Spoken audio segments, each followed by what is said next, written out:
প্রতিনিয়ত রাতের পর রাত মা বোন অনেক কম বয়সী বাচ্চা মেয়েদেরকেও রাত 12টার সময় পিঠে বানানোর নাম করেছে, কখনো মিটিং এর অজুহাত দেখিয়েছে, কখনো কোনো মহিলা যদি যেতে অনিচ্ছুক প্রকাশ করেছে তো রাত 12টার সময় এসে তার মাথার চুলের মুঠিটাও পর্যন্ত ধরে টেনে ওই পার্টি অফিসে নিয়ে যাওয়া হয়েছে।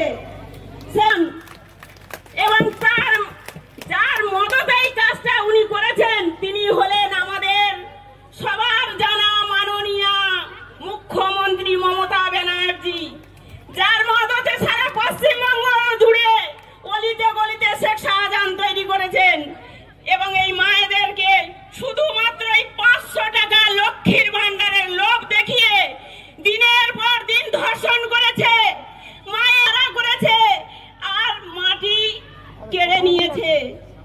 আর তাদের স্বামীদেরকে যারা তাদের স্ত্রীদের যেতে বাধা দিয়েছে সেই সব স্বামীদেরকে তুলে নিয়ে যাওয়া হয়েছে, তাদের প্রাণে হত্যা করা হয়েছে, এমন নির্মম পাশবিক অত্যাচার করা হয়েছে, মহল্লার থেকে বাঁশের লাঠি কোদালের বাঁট পর্যন্ত প্রবেশ করানো হয়েছে। আপনারা এটাও জানুন যে সন্দেশখালীতে একটি মেয়ে সে নির্ভয়ে তার বাপের বাড়িতেও বেড়াতে আসতে পারে না, একটি মেয়ে বাপের বাড়িতে এসেছে তাকে জোর করে তার মায়ের হাত পর্যন্ত ভেঙে দিয়ে পার্টি অফিসে তুলে নিয়ে গেছে এবং 13 দিন ধরে রেপ করেছে।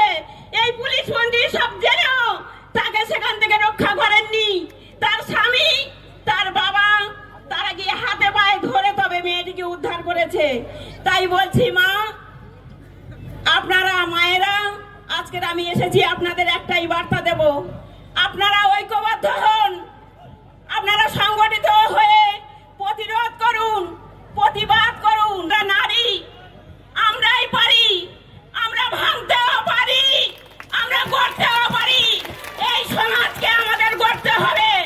আর এই তৃণমূলের সন্ত্রাসবাদীদের দলকে ইভিএম এর মাধ্যমে প্রতিবাদ জানিয়ে এদেরকে ভেঙে খণ্ড খণ্ড করে বিচ্ছিন্ন করে দিতে হবে।